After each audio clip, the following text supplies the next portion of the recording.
Do you ever get that horrible, painful, crushing feeling that you're going to be found out, that you're going to be exposed as a fraud? And even if you achieve something wonderful and you get loads of praise from people around you, from friends, colleagues, family, you dismiss it, you sweep it under the carpet, you feel embarrassed, shamed, and deep down you sometimes feel that you're simply not good enough. So it won't surprise you to know that these feelings are generally referred to as imposter syndrome. And recent studies suggest that around 70% of adults feel imposter syndrome at some point in their life. My gut feeling is it's probably a lot more. I certainly know it only too well. So what is imposter syndrome? Where does it come from? And how do we work through it so that we can turn up in the world and feel good about our achievements, like it wasn't just luck, and get rid of, or at least quieten, the voice in our head that tells us that we're going to be found out, that tells us that if they knew who we really were, they wouldn't value us, they wouldn't appreciate us, they wouldn't want us. So it became clear to me in my adult life just how crippling and actually debilitating imposter syndrome can be. This video, for example, I had the idea of it being more of a teaching. I had the things that I wanted to say, and it's kind of all gone out of the window. So I've literally just thrown the book out, because as soon as I started recording this, I've just done about 10 takes of the introduction to this, and I kept stopping. I kept watching them and thinking, no, that's terrible, no, that's rubbish.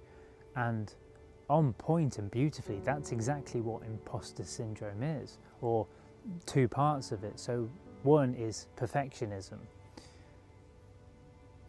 When we feel that the thing that we're doing isn't perfect, a piece of work, whatever it might be, if we don't do it perfectly, if it's not the best project completed in the quickest time, where our bosses, our peers, whoever, the most impressed, then it's not good enough, which translates into we're not good enough. And that's literally what I've just done with this video, with the clips that I've just, well, I would have edited them out, I wouldn't include them. And it's really painful because I'm beating myself up, critiquing myself, judging myself. And that's exactly what we do when this imposter syndrome kicks in, when this perfectionism kicks in.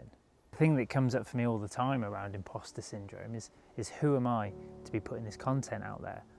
But ultimately, it's this feeling that I'm not good enough, I'm not enough, I'm not okay as I am. And I think that's the raw, honest, painful truth of what imposter syndrome is underneath. If you do some research and look into it, you'll get all these heady intellectual explanations, but for me, in the work that I've done in the developmental trauma world, it's simply that we don't feel like we're enough. We don't feel good enough in the situation that we're in. If it's a piece of work that we're trying to complete, if it's a job interview that we're going for, if it's a promotion, if it's a new relationship, the fear that we're going to be found out for who we truly are, the fear is that we'll be rejected, we're not enough, we're not okay as we are. And that really just came up for me when recording this video. And it is now. My head is telling me, shut up, you're not good enough. And the reality is that's extremely painful. But that's what we do to ourselves. That's how we feel underneath. We put on this mask, this front of the person we think people want us to be, but not the person that we truly are. And that's the other part of imposter syndrome. And this isn't a criticism, it's a lack of authenticity. It's the inability to show up in the world as who we truly are. This raw, imperfect, rough around the edges human being. Instead, we present ourselves again of this idea of perfection, this idea that we have in our heads of this person that can't make mistakes, or isn't allowed to make mistakes, but we forget that we're all beautifully flawed in one way or another. And as I speak these words, I hope they resonate with you, but they feel as true for me as I hope they do for you. When I was talking then about being beautifully flawed, I felt calmer, I felt more at ease, I felt more comfortable in front of the camera, and maybe that translates, I don't know. But that leads me beautifully on how to actually deal with imposter syndrome, because most of the information out there is about trying to manage your thoughts, trying to retrain your brain. And I personally believe that's fundamentally flawed, because it isn't the brain that got us into the imposter syndrome in the first place.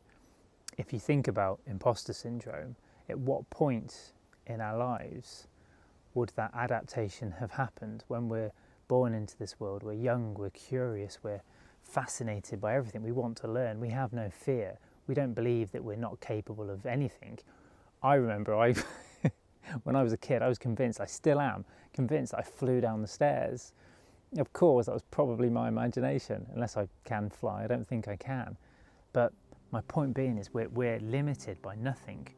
But at some point, we get the message younger in life, when we're young, when we're small children, that we're not okay as we are, that we have to be perfect, we have to be well behaved, and we have to present ourselves in a certain way. And if we don't do that, then we get rejected. So the actual way to work through imposter syndrome is not to try and trick your brain into thinking something differently. It's actually to do what I keep saying actually, but what I did in this video. It's to, when we're going through something, so when I'm trying to record this video and the voice is in my head, I'm not crazy, but the self-talk is saying, you're not good enough, this isn't good enough, you're imperfect, you're rubbish. What we tend to do is either try and rationalize that voice or ignore it or distract. But what we should do is, because this is stuff trapped in our nervous system, we should look at it, we should be open to it. And as I did then, I said that I feel like I'm not good enough. And I'm perfectly, beautifully flawed. And I know that only too well. And once we look at that, once we address that, once we acknowledge that, once we bring it into the light, the things that we're so ashamed of, being flawed, being imperfect, suddenly don't look as scary. I'm suddenly thinking of Monsters Inc. You know, they're monsters in dreams. If you think of the character Sully, if you've watched Monsters Inc., he's this big scary, but he's not. He's a beautiful soul, he's a beautiful hearted, fuzzy, bear monster. And as soon as he's in the light, when he's not in the dark, that's what you see. And it's the same for our fears, our dreads, our insecurities. When we shine that light on them, when we bring them out into the open and treat them with kindness, then that fear goes away and that imposter syndrome doesn't disappear. I'm not sure mine will ever go. I've done a lot of work. It'll always be there, but I can manage it better. I can see it and be kind to it and honour it and acknowledge it.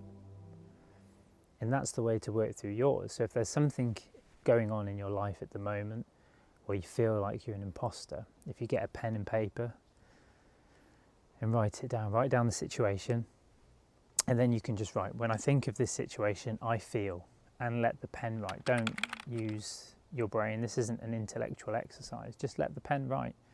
And it might be, when I think of going for the promotion at work, I feel, then ... that there's people better than me, that I don't know enough, that I'm an imposter, I'm a fraud, I'm not good enough. And you'll land, and then just spend a couple of minutes doing that, and then look at the list, and then just pick a few that really resonate, and just feel what comes up when you look at it. And it might be painful, it might be difficult, some tears might come, but that's the stuff that needs to be moved, that's the stuff that needs to be processed. And in my experience and in my work, that's how we move through imposter syndrome. That's how we move through that fear of not being good enough, not being okay as we are. I hope that's been useful. I'm going to move through my imposter syndrome and upload this video. And if it's been useful and you're struggling to get a start, then this video up here might help you out. Big love, John.